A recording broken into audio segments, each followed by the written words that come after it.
talk about that? I hate to start anything like this with saying when I was born, but it's true. I was born in Germany, in a rather large town, and to a single mother who was Catholic, and I went to a Catholic school, convent school, and when my mother married a Methodist, I went to a Methodist church. And we came to America, and I married a Unitarian, and finally I then joined Friends Meeting. In Germany, however, the first time that I was introduced to Quakers was after World War I, when most children, or I think it probably was all the children, were examined and physical examinations. And in order to qualify for feeding programs,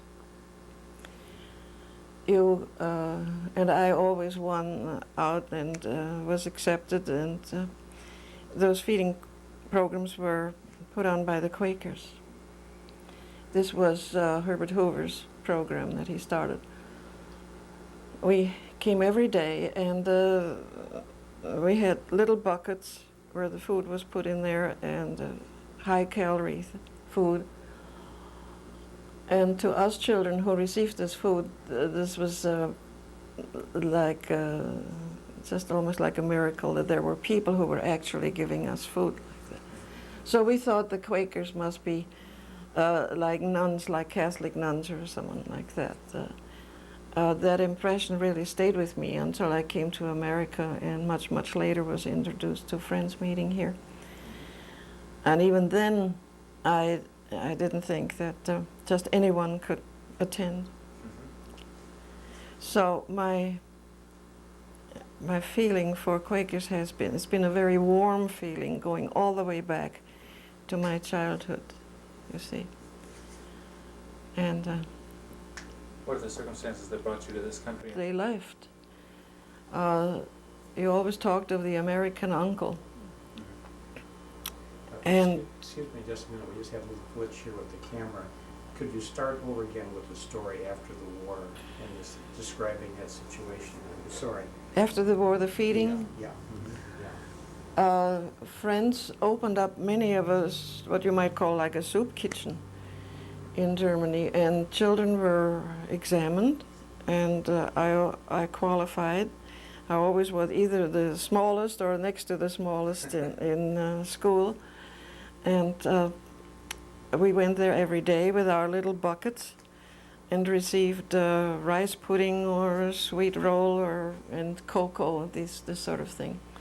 And so I had the impression that the Quakers must be really something quite holy, like nuns, like Catholic nuns. And some of that impression, I think, is still with me. Sometimes I have a feeling of inadequacy, that I'm not as good a Quaker as I ought to be. We came to America because we had a revolution, and because we had a depression, and because we had an American uncle. You had to have an American uncle. And he happened to live in Madison and was the minister of the local German Methodist church, just off the square in Madison, the Reverend Gunther. And so here we were, and I was then a Methodist. And later on, as I was older, I married a Unitarian and was involved in the building of the Unitarian Church with my children. We hauled the stones. I don't know if anyone knows about that, but the members all brought the stone in from the quarry to build that place. And then after my husband died, and I was finally left on my own, I decided to come to a Quaker meeting, mainly because I had good friends, Helen Groves, who had been a neighbor, who encouraged me to do so. And then I remembered again my experience with the Quakers and thought, how could anybody just off the street go in there and go to a friend's meeting? Surely, you know, an ordinary person couldn't do that. And I remember I also had a relative in Milwaukee, and when I was there, Helen Groves told me about the meeting there. So I went to my first friends meeting, and it's an experience I'll never forget. It was the most overwhelming, emotional, and noisiest silence, if I can say that. That it really overwhelmed me, because I realized that having gone through all the turmoil of a revolution where you had to hide, literally, because in our town they were shooting at people, and a horrendous childhood of being beaten and never accepted, and here to be with a group of people who accepted you just as you were. And I felt so at peace being there, and it was all these emotions together that were like a baptismal of being accepted. So I came back to Madison and eventually went to the Madison meeting, went to a meeting at the Baptist Student Center once, and then later on, when I was convinced it was all right to actually join, and my husband had died in the meantime, and my son was, I think, 12 years old, the youngest one. I felt that this was a home, and we both joined, and I've been going ever since.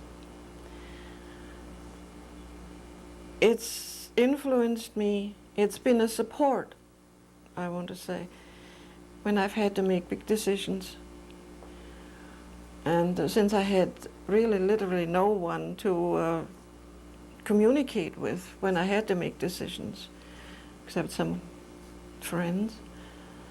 And they were friends. They were Quakers. I had that support, and I learned, as time went on, as a Quaker, that I learned to draw from within myself. And to this day, when I have to make a big decision, I can find that support, that help. It's undefinable. What would you say in terms of continued spiritual growth after your first experience with friends? Deepening and increased confidence that you described earlier. Well, while at first, with my background, I had so little self-confidence, and I was continuously trying to stay in the background of things because I was unable to participate in there was so much to understand, the language of the friends and customs and so on. It took a long time for me to really do more than attend some meetings. But eventually I became involved in other things than friends. For instance, I needed a nursery school for my small boy, for a 2-year-old, when my husband died. And I had the courage to appear at a council meeting to testify about the need here in Madison for a nursery school. There were widows from the war who had to go to work. There were fathers who had lost their wives and were taking their children to work with them because there was no one to take care of them. So that was frightening, but the need was there. I mean, unfortunately, by the time we had a nursery school, my young man didn't want to go. He went to kindergarten in school, and while he was supposed to go to nursery school, he went away with a little girl and to her home. Never did go to that kindergarten that I worked so hard. You know, this sort of thing. But what I'm saying is I had learned now to speak up, at least for my children, when my children were involved. It widened my, should you call it horizon, my activities, my Involvement. sphere of interest, Yes. involvement.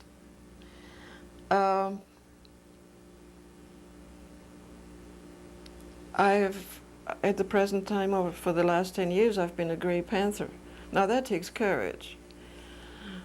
And but before of that, I also had a job with the Union Labor News, and I had been on the picket line on strikes, and I grew, and always knowing it was the right thing, because my standards had been shaped by being a friend. You see, Honesty has a lot to do with that. total honesty, and knowing that it was right to be honest. You see, for me, there's very little compromising when it comes to standards. It can get you into difficulties at times. It was only natural eventually for me to go into Vista, for instance.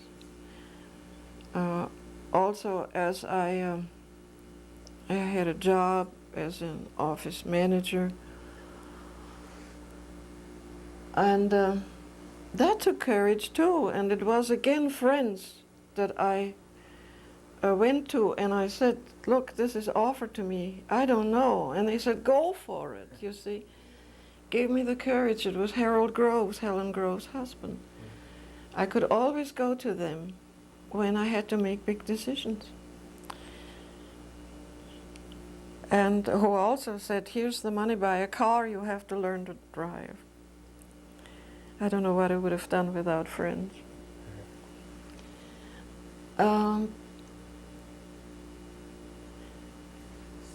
Every step in my adult life, in developing as I went along, was connected with friends in some big or small way, giving me the confidence to do these things. Tell us about the steps that inspired you to become a Vista volunteer, and some of the things you did as a Vista volunteer. Well, I also became involved in politics. Once we had a nursery school, it wasn't that hard. And I worked for the Union Labor News, and I organized the registration and voting activity in '48. And there, later on, then, when was it that Kennedy came in '60, I believe. Yeah, it would have been. He came to Madison, and I went out to hear him speak, and then he said that someday I envision a domestic Peace Corps, and he described it, and I said, when that happens, I'm going. By that time I had started to work at what was called Central Wisconsin Colony at that time. I had quit a perfectly good job as office manager. And again, friends it's their fault that I quit. As a manager, I had a secret clearance even though I told him I belonged to the Norman Thomas Socialist Party. I got the clearance. But as such, I also had access to all the proposals that were being made in order to make money for the company. And when proposals came up that I simply could not go along with, I quit. I planned to quit because I had heard about this place that was there for retarded children that was recently opened up, and I decided that since I had always wanted to work with children, that I would try and start there. So from office manager, I went out to Central Colony, applied, and went to work as an aide. And it was the best thing I ever did. It was like, this is what I am intended to do with my life. So I don't know where we are. I asked about the decision to become a VISTA volunteer. A VISTA volunteer. I was out at the colony barely a year and a half when I saw on television that the VISTA program was in existence and had been started. And so I applied and was sent to Florida for a 4 weeks training period, right? And then from Florida to South Carolina. And I was at first pretty much alone when another young VISTA joined me from another county because he didn't really know what to do. We got very little instruction. They simply tolerated. We were tolerated, and they said, don't muddy the waters.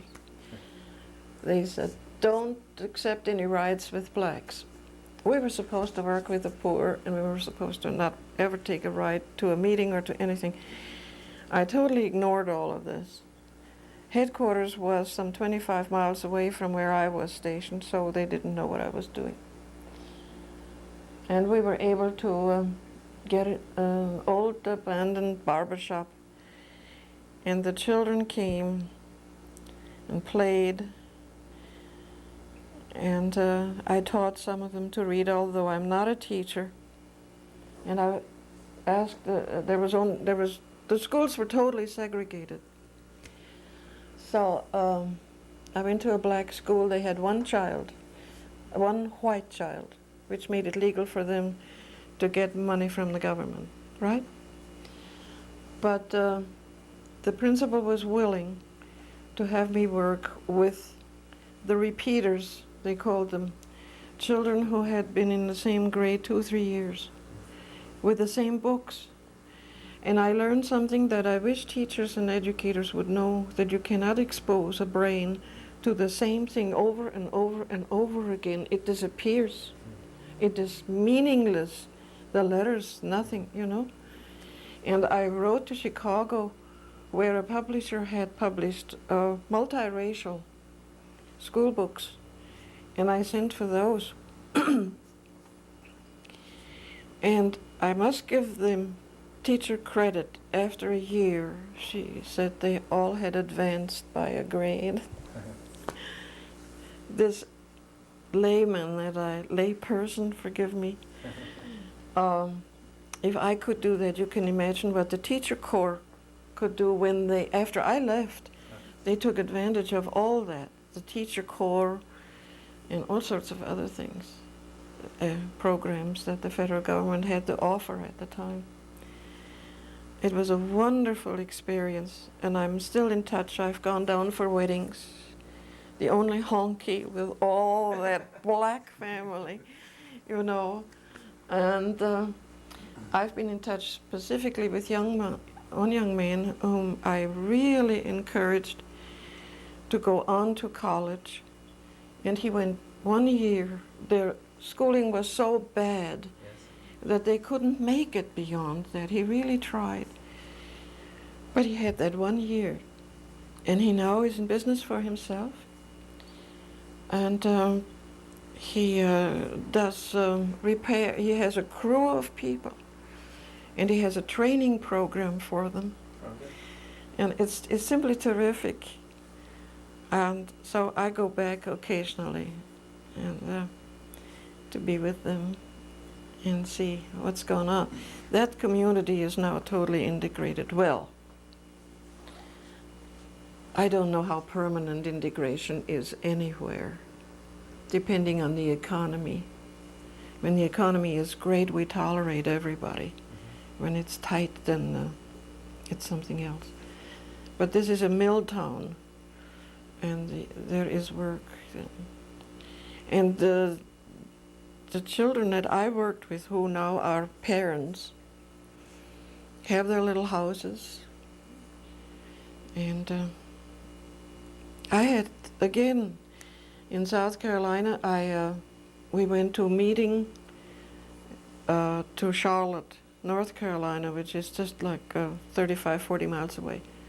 And I had the immediate support of Friends Meeting, who, when I returned on my own the next year, when Dr. King was assassinated, I went back, gave me a tent.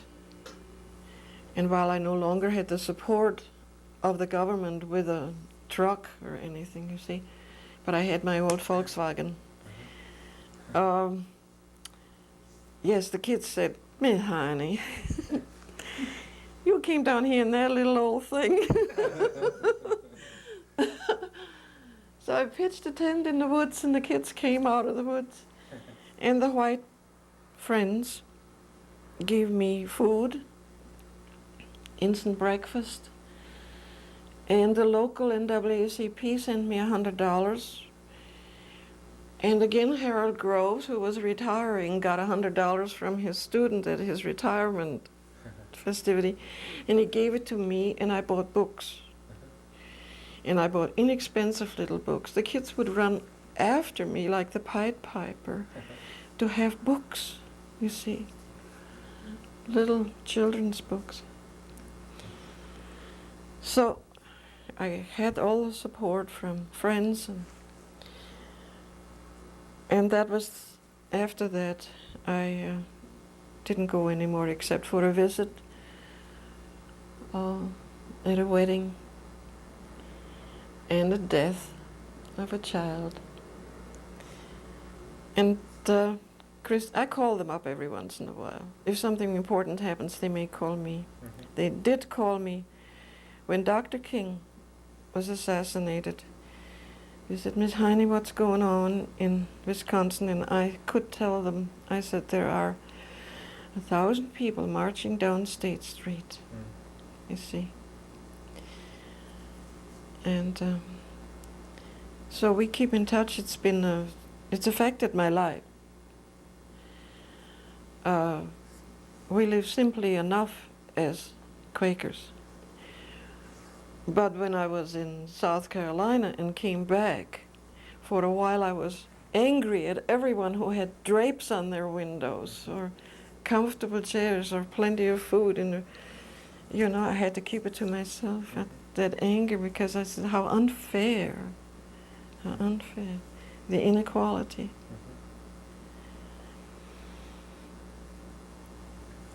Well, that was wonderful. I keep thinking of what Martin Luther King said, and I paraphrase, I'm sure, that if you see a need and do nothing about it, if a man sees a need and does nothing about it, that man is already dead. And my son said to me, "Mother, you've tried to save the world all your life, now why don't you stop and relax?" And I try. I have pulled back on the Grey Panthers, and so on. But then something new happens, and I guess I'll always be involved in something, one way or the other. And now it's retarded kids who have a lot more to offer than what we've known they could do. It's amazing how much there is. Everybody should see my left foot. Oh, I plan to. I haven't seen it, but I would like to see it. It's amazing. It's amazing. It's an old story. I read the book 15 years ago, I think.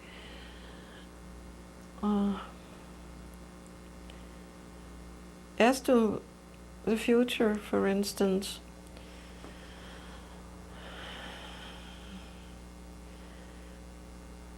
I learn something every time I go to a meeting. When I don't go, I feel guilty and I know I've missed something. I only excuse it because I have friends who have more needs, old friends, who need to be visited, and I can only do it on Sunday. But it's a lifetime involvement. I don't see very many people leaving Friends Meeting. Even the young ones who for a while go out and don't come back, as they get older, they come back again. Looking at Pete. Yeah. Why don't you, another thing that we're interested in is some of the people that have in Friends Meeting have been Yeah, influenced I by read you or ones that influenced by nobody you. can. I read ones that nobody can have more than, comfortably have more than 5 or 6 friends.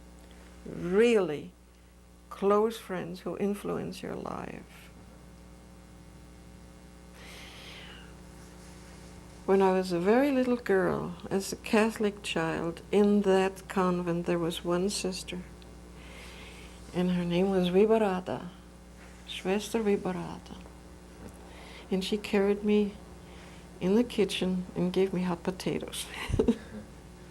And I love potatoes to this day. In America, when I met Helen Groves and her husband Harold, they were like a rock. She is a, I can't think of the word, birthright, right? Quaker from Pennsylvania, who will say to you, these cockeyed, Leah. You see, she uses the thee and the. But they were there. She introduced me to friends, urged that I go after my husband died especially, and I needed support. They gave it to me. Also, when my husband died of foreman out in California on an army base, we were only there a month when he suddenly died of a heart attack, and I had these 3 small children. And a friend, not a Quaker, a former neighbor, sent a telegram, said, come back, I have room for all of you. A woman who should have been a friend, a Quaker, she was instead a police matron, and literally took us in for very little money. Leona Wagner. In Friends Meeting, Frances Hole, who said that although I don't participate, I'm like a soloist in Friends Meeting. I go on by myself.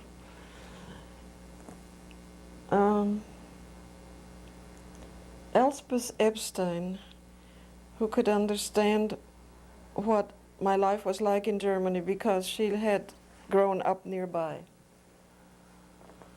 and really had done heroic things to save her children from finding out what was going on out in the streets when the Jews were being persecuted. She held on all by herself while her husband was already in America, waiting to go to England and then over to America. And she came, and her doctor husband worked out at the Marshall Clinic in Wisconsin. That's where he worked, a dermatologist.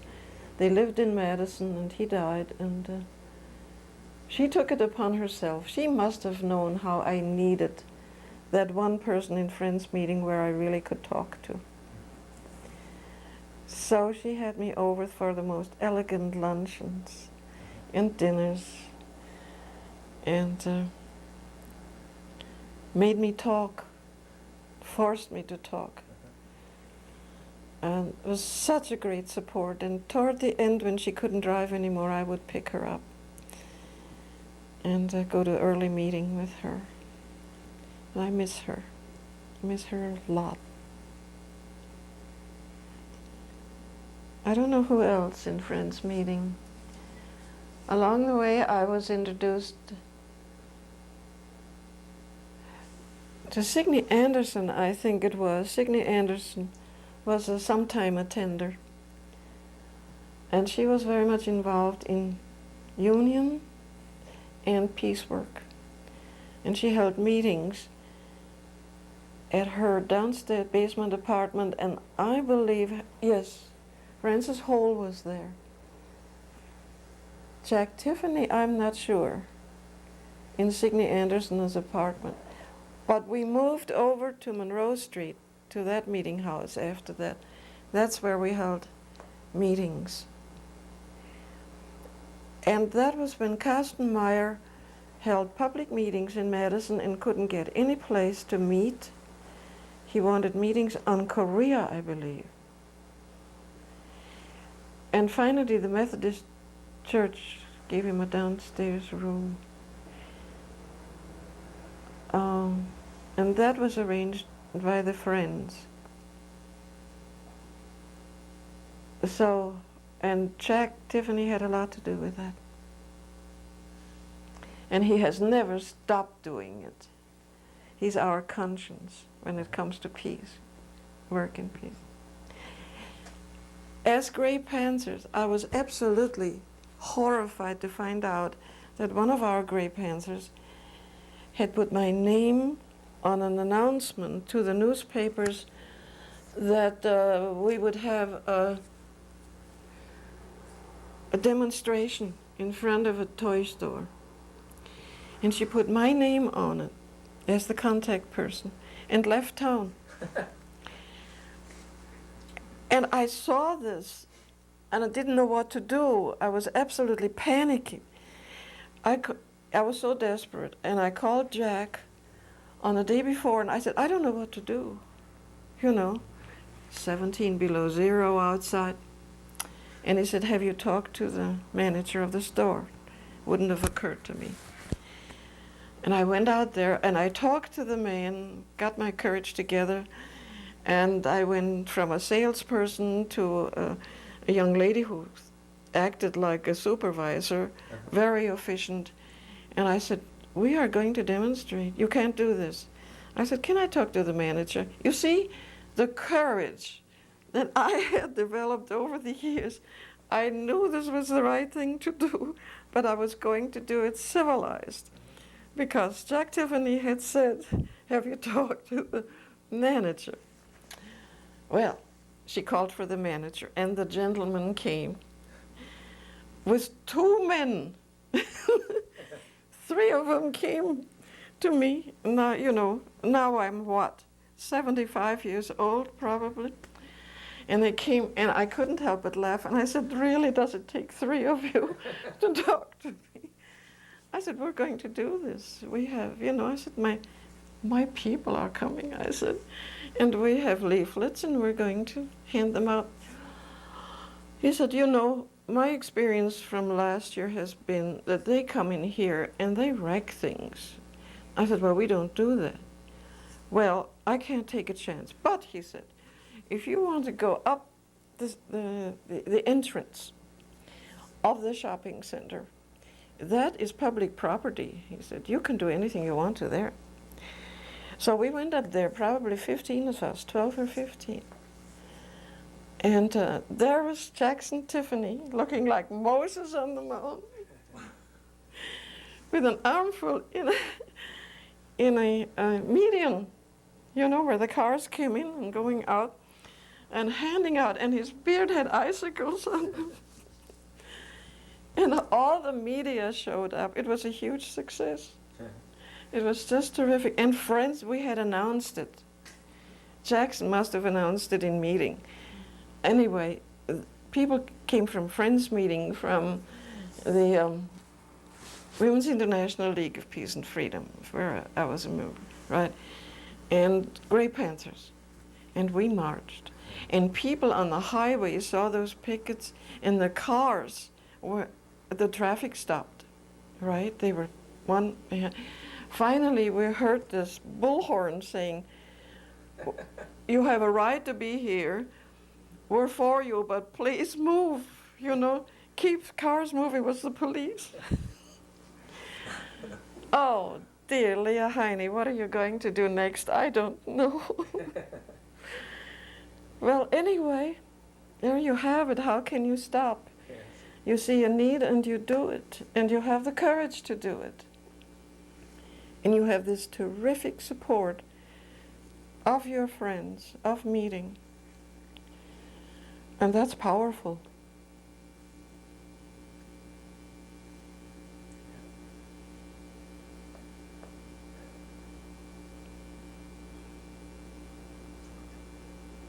You want to take a break?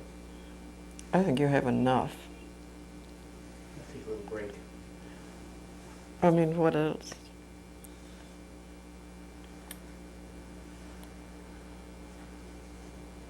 I think it was great.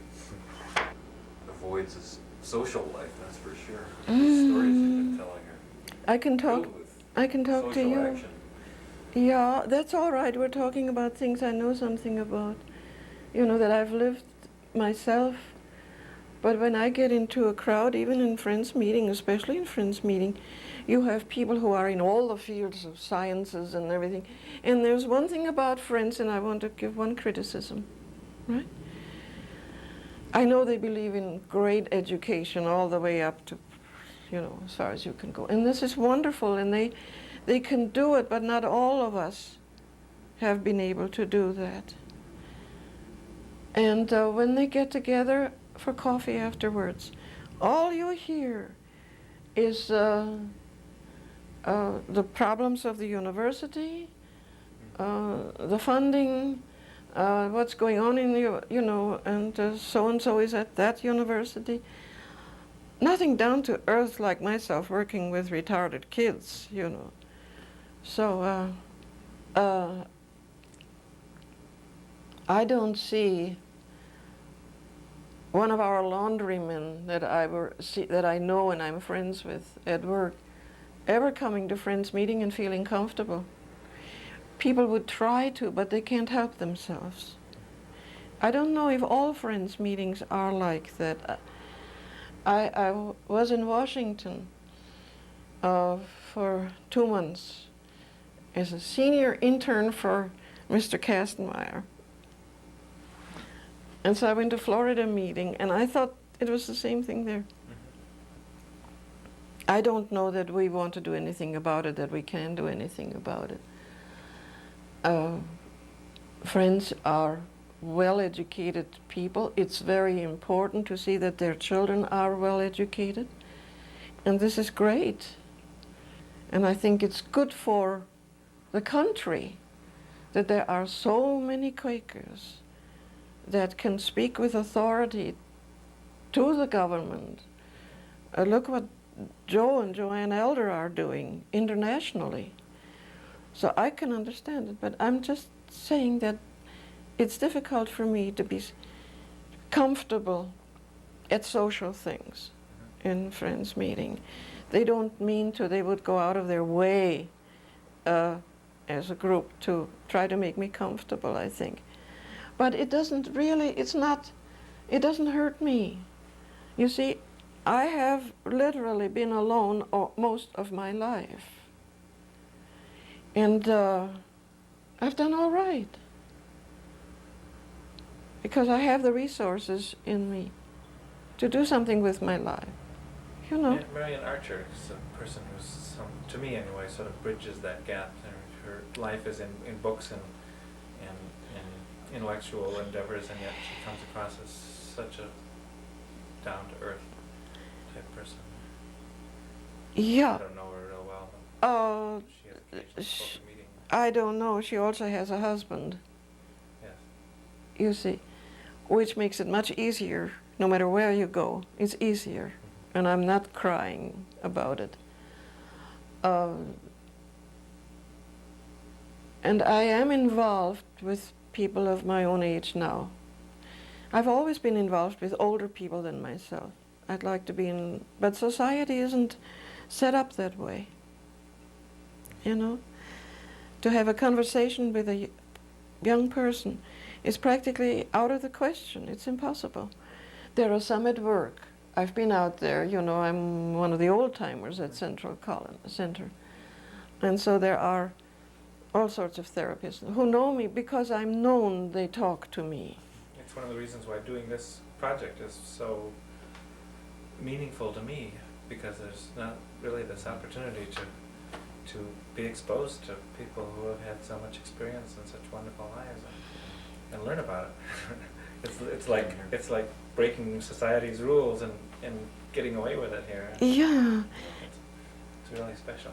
I don't know whether in other countries it's much different. I've been to Japan, and while there, the mother was the matriarch at that time in '65. He, in a way, doesn't know that, but somehow or other he's involved in my going to Japan too. Because before I went, I had a Japanese daughter-in-law, right? But before I went, Barbara Reynolds, a former Madisonian, had been in Japan because her husband was working for the government to do a report on the after effects of the bomb. So he had to work there, and she was there, and she saw what was going on. The Japanese were not very kind to their, what they call hibakusha, the ones exposed to the bomb. I saw them coming out at night, selling eggs on the street, you know, this kind of thing. And she started the Hiroshima Friendship Center. Much happened before she did that. After he was through with his writings, they decided to go on a trip around the world, and they were arrested out in international waters because the ACE, the Atomic Energy Commission, was going to do testing out there after the war. And they knew that they were in international waters and felt they had the right. Well, they were arrested, had to go to trial, took about 3 years and $35,000 that people all over the world sent in, and they won. And we talked about this in a meeting once, in one of those peace meetings, those close little meetings with Jack Tiffany there, and still having the influence of my childhood behind me, doing what I'm told to do. You do what the policeman says, you do what the teacher says, you do what everyone says except you has an opinion. And I then said, when I heard that they had gone out there, it's against the law. I mean, no, it wasn't against the law for one thing. But how could they do this? This is against the United States government. You know, not that I was a flag waver, but you did what you were told. And Jack at the time just looked at me like, You know, I had a lot to learn. And I knew he disapproved of what I had said. And so when I had the chance to, well, my son called me up one day and said, how would you like to go to Japan with Yoneko? She wants to go back home. And they lived near Hiroshima. Well, then I got address. Then I wrote to Barbara Reynolds in Hiroshima, and she wrote back several times, and she was also a friend. She was a Quaker. And so when I was in Japan, I ended up with Barbara Reynolds in the Friendship Center, and also met an Esperanto teacher. They taught Esperanto in that place. And I met a professor who spoke English, who had done his thesis on Kant, which I could not discuss because I don't know anything about him. But we could speak German to each other in Japan, in this little peace center. And one day Barbara Reynolds decided she had to go to Tokyo. And would Lea stay at the Friendship Center? I thought, how am I going to do this? You know, I know mushy mushy to say to the telephone. And Watashi Heine-san, that means I am Mrs. Heine. And dozo, which means please, and arigato means thank you, and so on. And where's the bathroom? I knew those words, but by golly, what else did I know? And she left me. And she said, there's a girl, a high school girl, and she's going to come in the afternoon. And she also had adopted a grandmother and the son. The grandmother had gone through the bombings. And she and the grandson were the only ones saved from in that family. And Barbara Reynolds had adopted the two of them. They lived there. Barbara Reynolds died in March. Did I haven't announced that. I didn't know. Should I write it up and Yes. put it in the newsletter? Okay. I announced it and nobody knew who she was, so I sort of gave up in early morning meeting. But here I was. And one day, a knock on the door. In Japan, you come in the door and then there are 3 or 4 steps up. So I'm up there, and down there are about 7 or 8 little characters, so big, with notebooks. And she had, these kids came in twice a week to practice English, right? And here I was there on my knees, you know, saying konnichiwa. And they all bowed. And I said, Watashi Heine-san, konnichiwa Heine-san. I said, dozo, you know, means please. And they came up, and we all sat around. And I found a picture of an orchard, what looked to me like an orchard, with red apples. I thought they were apples. And they all had these little papers, you know, and so I made them write down my name is in English. My name. They knew the alphabet, and they did that, and they went all around. That took about half an hour. And then I pointed at the picture, and I said, that is an apple. And there was dead silence. They didn't want to correct me. And they went around and looked at each other, and they looked at me, and finally somebody had the courage, and they said, tomato. Oh dear. Such experiences. It was wonderful. And they came once more. I think before she went out the door, she said, by the way, there may be some kids coming around. And then out of clear blue sky, a newspaperman from Tokyo who worked with the Washington Post came to talk to somebody in Peace Center, and so he came, and since I couldn't tell him a story about the bomb, I had the student was there. She brought the grandmother in, and the grandmother then in Japanese described what she went through. And you know, without knowing Japanese, I knew what she was saying. That, and some of it the student told me, on the day of the bomb, her daughter and son-in-law had gone to the city to visit someone in the hospital. And then the bomb fell, you see. And this grandmother was out in the country, left alone with this small child. And how hard it was, how she went from house to house selling little things just to get some rice and so on. I went to the Peace Park, which is the center of where the bomb fell, the very center of the bomb. It's a huge park, and children came up to me. Well, there is this huge I don't know what they call it. They have a huge coffin like concrete that can be opened up, and every year they put the names in of the people who have died as a result.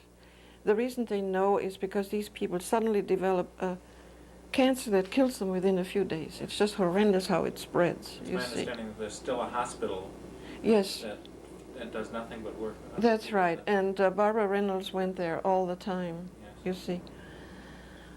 And they have this arch over it.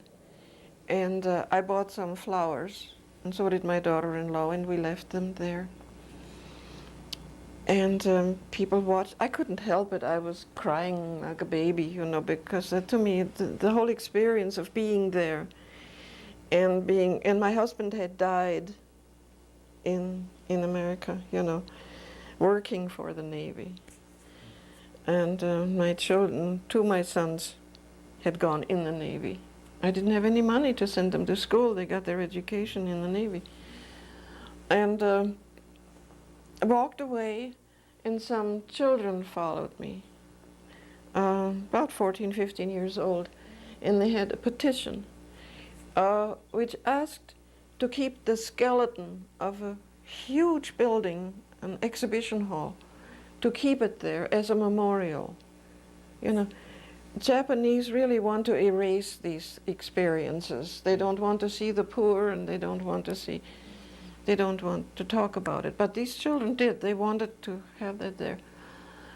So I signed it for them. And then they said, come. When you go over there, people love to practice their English on you. See? So they said, come. And we went. And we went up to where the skeleton is. It's huge, you know. And they say, look up there.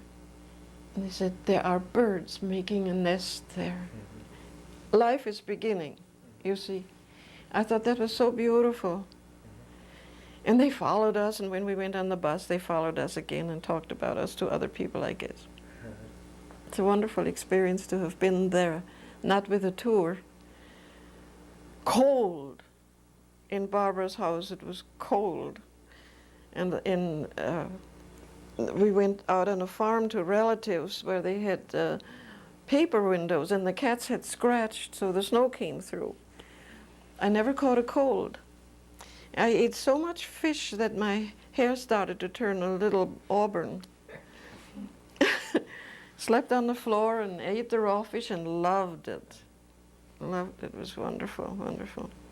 But Barbara stayed over there, Barbara Reynolds, and for a long time she was the only one. She got such recognition in Hiroshima that other people would have had to wait for years to get a telephone. And the mayor saw to it that she got a telephone right away. And a few years ago they made her an honorary citizen. And she came to America and brought some girls over here, not the Hiroshima maidens, although I would be surprised if she didn't have something to do with it. Some other girls, and they traveled through the country and they slept on my floor. She's not there anymore. Now it's quite an organization. And they have put on those, on August 6th, when the bomb fell, they have international telephone hookups. And who do you suppose took care of the hookup for Madison? Jackson Tiffany did. And that goes on all over in Russia and everywhere. She came back finally when it was obvious that the center would run by itself, and went to California and was out there in San Diego. What is the poor section in San Diego? They had riots out there and marches, and she got herself involved with some of the Spanish, the Mexican people, and took care of their children while the parents were out on marches. I can't think of that neighborhood out there. For a while it was quite notorious, quite famous. She finally came to Ohio. I can't think of the name of the college. Do you know the? Wilmington College. Wilmington, yes. And she settled down and gathered all the material she could from anybody that had ever been over there and anything, to start a library on Hiroshima. and it's a very extensive library now. She worked for a long time. People come now to study there. And then she went back. Watts out in California. Watts is I in think it's San in Los Diego. Angeles. Is it Los Angeles? Okay, then it was Los Angeles where she was. And she went back and ran out of money totally. She came to Madison after her mother had lived here and died, took everything, the entire contents of that house, and put it in an empty store and sold it all to Madisonians. And with that money carried on for a while. Finally, she had to go to work out in California, and she must have been in her late 60s. And she did house cleaning for rich people and refused to pay taxes finally. And she had a few $100s in the bank, and don't you know, the IRS got hold of it, you know. I have some of her letters someplace. But she finally decided to come back again to her library and do her autobiography. That's right. That's what she was going to do. And so she settled down in Wilmington. And I don't know how she died, but she died right there, just as she was starting out this March. She died there. Another Quaker. That's wonderful. Yeah. So there is, and it's in a way shocking that someone who was in the newspapers the way she was, you know, and so well known that now you ask the younger generation, they don't know anything. Fame is like that. Just comes and goes. Her library, of course, will keep her going. And the Peace Center, they keep going. Barbara San, they called her, Barbara San. Honorary citizen. So how my life has been enriched. All these extra things that have happened to me would never have happened to me if I hadn't joined Friends. I wouldn't intellectually and emotionally been able to develop as I did and to have the courage to do things. I go on trips by myself and I enjoy it. I've been I didn't go by myself to the Soviet Union. There's an interesting thing. A friend walked to Russia about 9 years ago. What is this, 90? About 8 years ago. He did a lot of walking, and the thought came to him that maybe there ought to be a meeting in the Soviet Union, a Friends meeting. He felt very strongly about this. He came back, Washington, D.C., Washington meeting, and he told the friends about it. They discussed it and decided, I can't get up, and decided that maybe what ought to be done is to try to get some communication going. And they contacted American authors, prominent, fine authors, and said, would you participate in if we got a book published? Your poetry, fiction, anything, what you think is your best work to go in. And we'll get Soviet authors to do the same thing. Mm-hmm. So they had to have money, of course, and wrote, and I got involved in it. And the outcome of it is that the book has been published. I have it on my desk. And at least 3-4 trips they had to make. They had to convince publishers. That was before Gorbachev. And now it's easy. And Norman Cousins is involved, people on that level who have, you know, some influence. And they're on their second printing of this book. At one time, last year I guess, the Soviet authors came to Washington. And so there was this interchange. And how marvelous, right? So I suppose I should put it in Friends newsletter that the book is available. I don't know. There are so many things.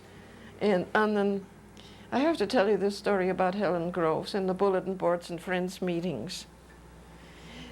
Although she taught Sunday school, so to speak, at the Unitarian church, because her husband was a Unitarian. Or that was the only way she could get him to a church, is by being a Unitarian, Yes. right?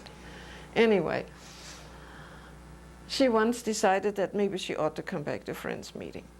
And she came in, and I was on the Monroe Street meeting hall. She came in, she looked at the bulletin board, you know, like that. And she went out, and she never came back again. She was overwhelmed with the concerns. And it happens to me. Yes. The concerns are overwhelming. Even if you trim it down to just peace involvement, that is dozens of different peace involved, you know?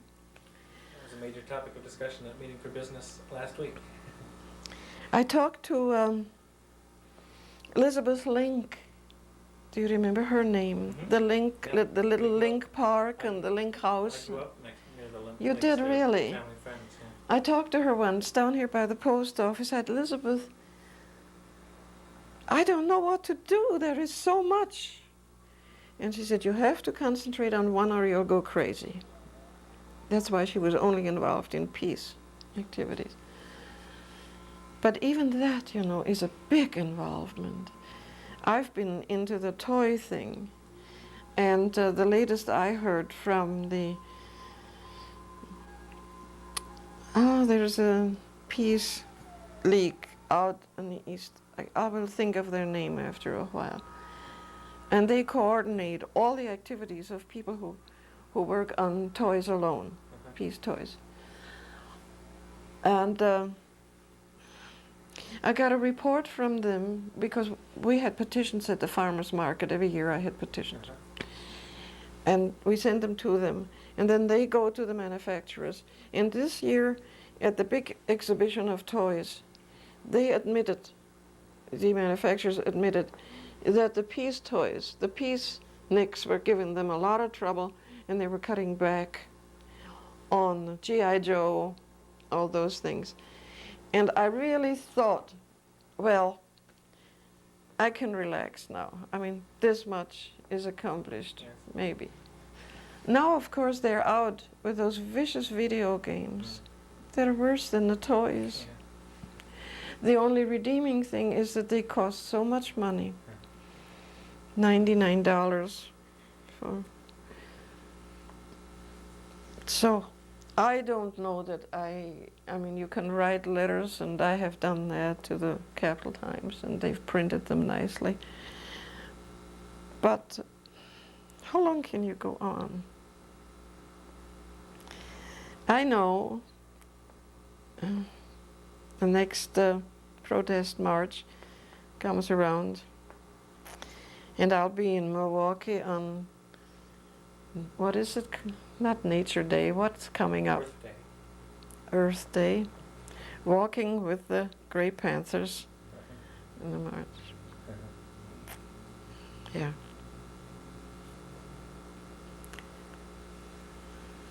Anything else? I don't know. Let's take a break. You have a lot of editing to do. We are about it. If you, when you go to a hotel, believe you me, they knew I was German. But somebody left a little slip on my dresser with a name in English. I came home and I wrote. Back comes a letter from a woman, teaches English, writes beautiful, our alphabet, right? And we've been writing to each other now for 4 years. It's been 4 years since I've been to the Soviet Union, just before Gorbachev got started. And it's fascinating, you know, I mean, we are just two grandmothers. She still teaches in school because, like myself, she doesn't want to retire.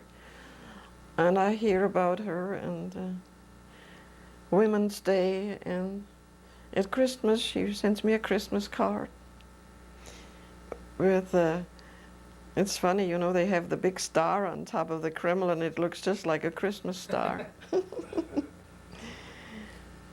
So now the friends are involved in that project of doing books. It's fascinating. I had to learn about a dozen Russian words. Did all right. We knew we were bugged, you know. They did this, and we really didn't care. In fact, the people themselves didn't care.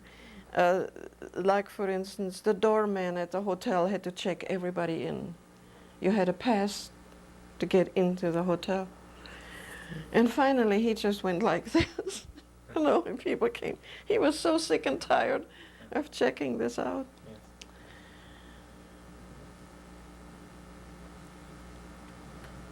So I loved Leningrad, just loved it. The first day, I wanted to weep. My roommate and I took a walk in the evening as it was getting dark. And the streets rather bare, and we went across the river that's there. Kept on walking, walking, and I said to her, you know what? I'm not the least bit afraid. There just was no reason for it. Went out by myself. This wasn't funny. It's hard to cross a street in the Soviet Union because the driver has the right of way no matter what. But there was a green light, there was a stoplight, and there was a green light, and I went across. And the car came around the corner, full of people, right? Came around the corner, and here I was. And they came here, and I just kept on going, and I said, "Niet!" And they laughed, and they stopped. They understood. You stomped your foot like that. I did, because I was so scared. Strange how they kept track of, they must have had millions of spies. You know, we went one of those subways, which are like museums. They are so beautiful. And came out, and there were just hundreds of people pouring out, when I noticed there was a man following me, a rather nice-looking gentleman. Oh, they pick him. They really picked this one. About my age, with a briefcase, and he said something in German. And I looked around, and so I answered in German.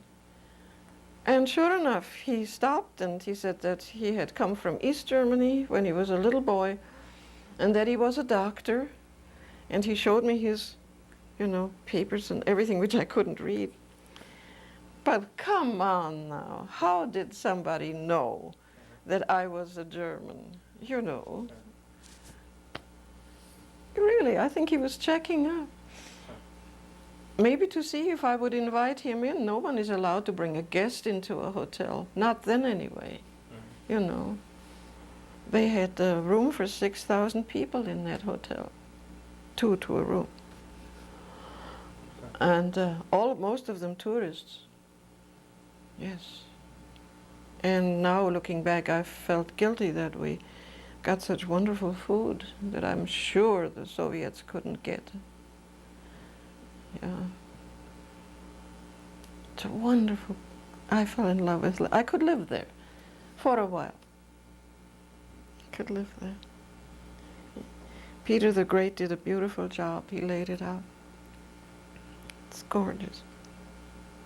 So my first passion is traveling. It's one of the reasons why I live here. I save every penny for the next trip. So where next? This year I'm saving my pennies for next year, right? This year I'm going, older people have an international organization called Elder Hostel. Yes, sir. Parents have done. You can go anywhere in the world. You get yourself there, and then you take a course or 2 or 3 courses for a week in a college. And I'm going out to Montana, for two reasons. Because it's a beautiful place to go to, but also because I have grandchildren out there. My middle son's second wife, right, who is remarried, and apparently to a great guy, great man, and the two children, and I haven't seen them in about 3 or 4 years. So I'm going out there, and I've been to Scotland 3 times. I've fallen in love with Scotland, where the University of Wisconsin has leased an old palace where people can have conferences and where you can be there for almost 3 weeks, and they take you all over Scotland, and they have people from Edinburgh coming out to give a course on Scotland. And I went to St. Andrews, where golf originated, but I went to the cemetery, and lo and behold, you cannot believe this. I'm not a cemetery goer. I went and I looked at these old stones, you know, weathered with lichen all over them. And it always rains in Scotland. And what do I see? I see a gravestone that says, Joseph Elder, John Elder, Joseph Elder. No kidding. I took a picture. I brought it back and I showed it to Joe Elder. He said, yep, that's where the people came from, the elders came from. And that's what they did. They changed off the names. Every other generation was Joseph. Right? What? Well, of course, a world traveler like Joe, it doesn't mean anything that much. But he did send the information to someone who is doing the history of the family. So it wasn't all in vain. The least I want to do is go to Germany. My stepfather's nephew is alive, is my age. We went to Methodist school, church school together. He was a cruel boy when he was small.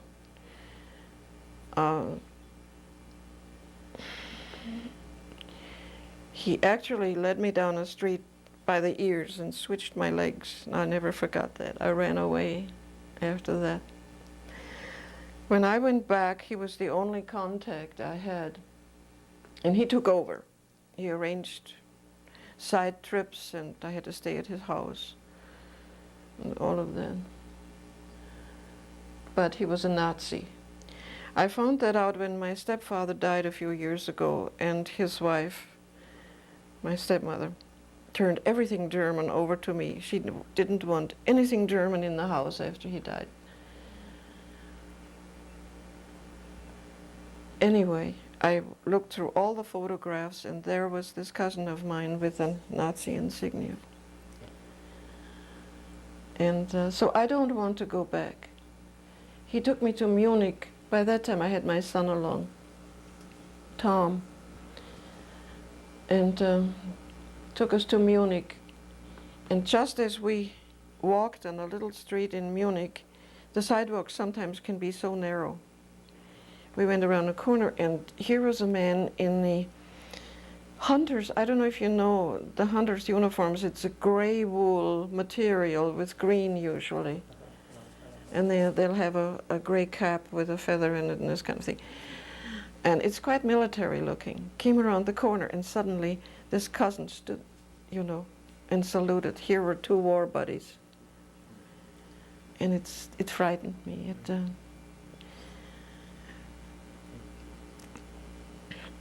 I'm not happy with the pace of reunification in Germany. There are a lot of Nazis still there. Tom and I saw them in Vienna when we were in a little garden, wine garden, where you sit outdoors, you know. And people were so nice to us, and Tom talked a few words of English, and they tried to.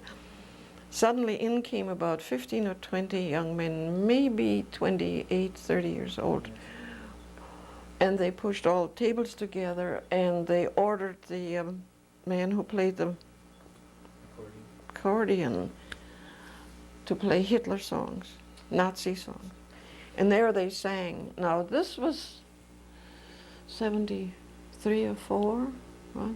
It's not so long ago, you see. And it's a little like the Ku Klux Klan. I think, as I said, when the economy gets bad, I think the Klan could move into certain communities. Yes. And so it is with the Nazis. And I don't want to go back to Germany. I'd love to go when no one knows I'm coming. And maybe that's what I ought to do someday. I had a Seder last night with a lady who was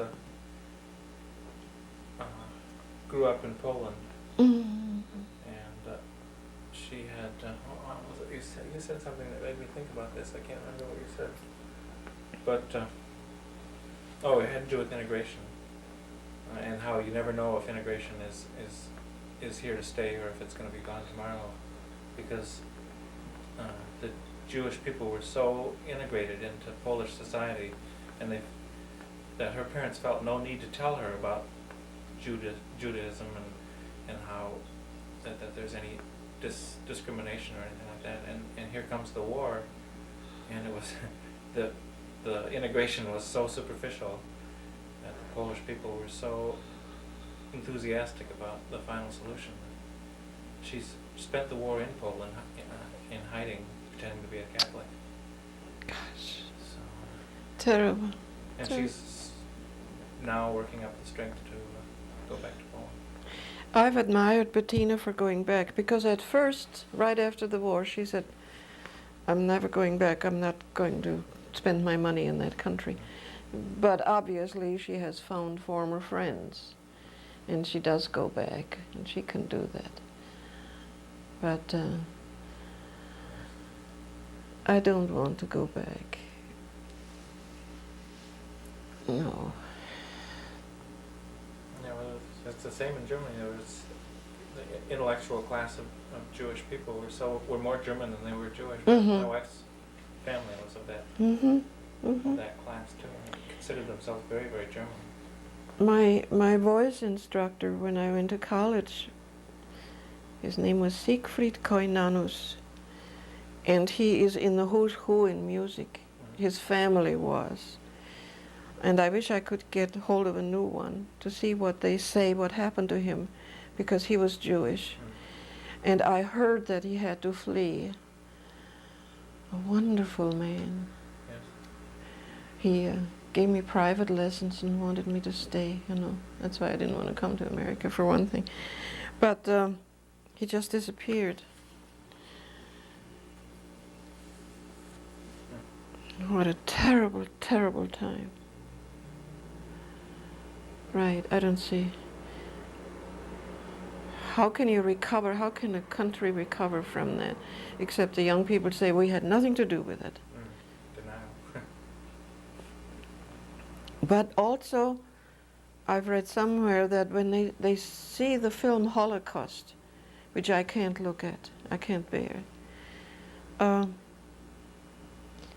people cry. And an aunt of mine in a little town in Donauwörth near the Danube, who was very much the Nazi, I'm sure she was. She was an official of some kind. When I visited her, when she was already an old lady, older than myself, there was something happened in Munich in the 70s even, where they either burned a synagogue or destroyed things in it. And she made the remark, why do they do that? Those old people don't hurt anybody. But on the other hand, when we would be driving on the highway on an outing, she'd say, Hitler gave us these roads. You see? She had to justify it. You know, there but for the grace of God am I. I don't know what I would have turned into. Having been brought up in such a strict environment where I didn't breathe without, being permitted to. I couldn't make a noise in it. I had no brothers or sisters. And I really, I had no thoughts of my own. I would have been a Nazi because I wanted to be a good girl and I wanted to do what I was told. I don't know that I would have been anything else. I don't know how much of God there is in me that would have objected. I think if I had seen cruelty, I couldn't have accepted that. If I really had seen it. I don't see how. I was quite a religious child, although at first, when I was just with my mother, as a Catholic in that school, nobody had to tell me to go to church, especially during the holidays. I went on from one church to another, where they had the creches at Christmas time. I went there, and I was a young priest sort of adopted me. And at Easter time, told me to come. What do they call where the priests live? Anyway, there was a church and priests lived there, and he had me come there, and I had to look to see what the Easter bunny brought. Right? And he had hidden things, warm pair of socks and some candy. So I loved being Catholic. They were such good people to me, you see? Pfeiffer, Prediger Pfeiffer. How you remember some names. Yeah. And I always prayed that God would make a good child out of me. Oh dear.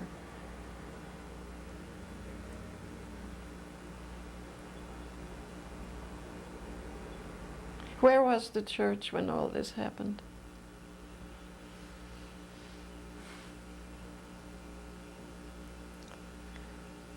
Yeah.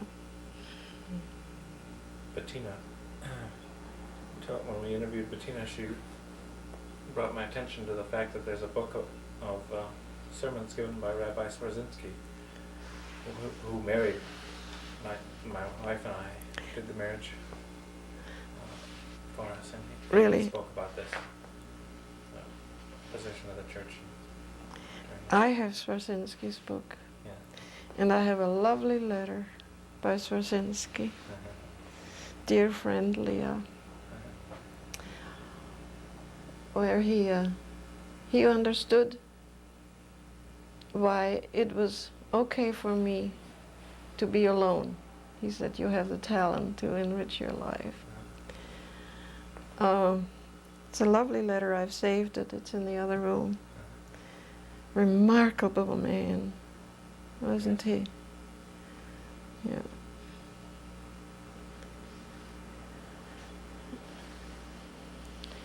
I've always been drawn to Jewish people. To the extent, this is not fantasizing, I have put pieces together to the extent that I have felt that, although I never knew my father, the circumstances under which my mother lived, where she was put into service in a Jewish family who went to Belgium. This was before the war. I was born in 1911, the war started in 1914. She was put in service over there. I've always felt that perhaps that my father was Jewish.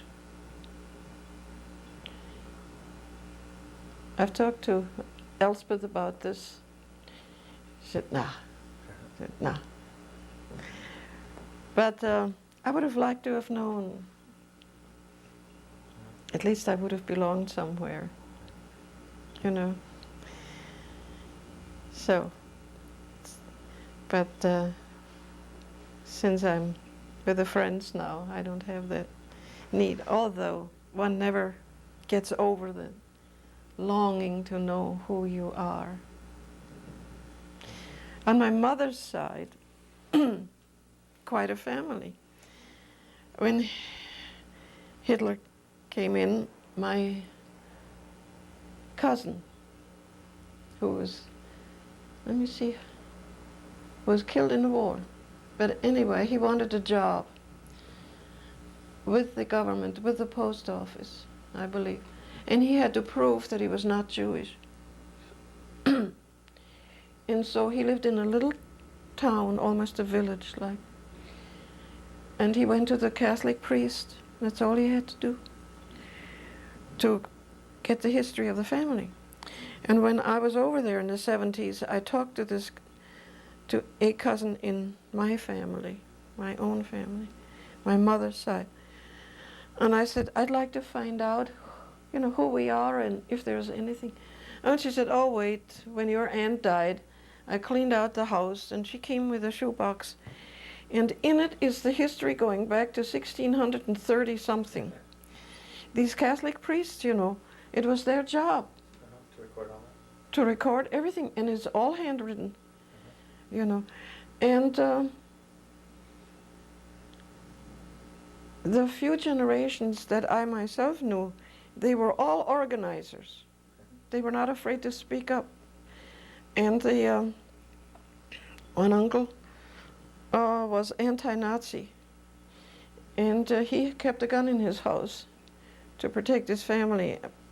They were so afraid that the child, who is now my cousin, in going to school, they had to hide that gun, of course, would report on her father. And she said, I would have, she told me, you see. But they never could prove anything. They harassed him. They never could prove anything. So at least on my mother's side, they weren't Nazis.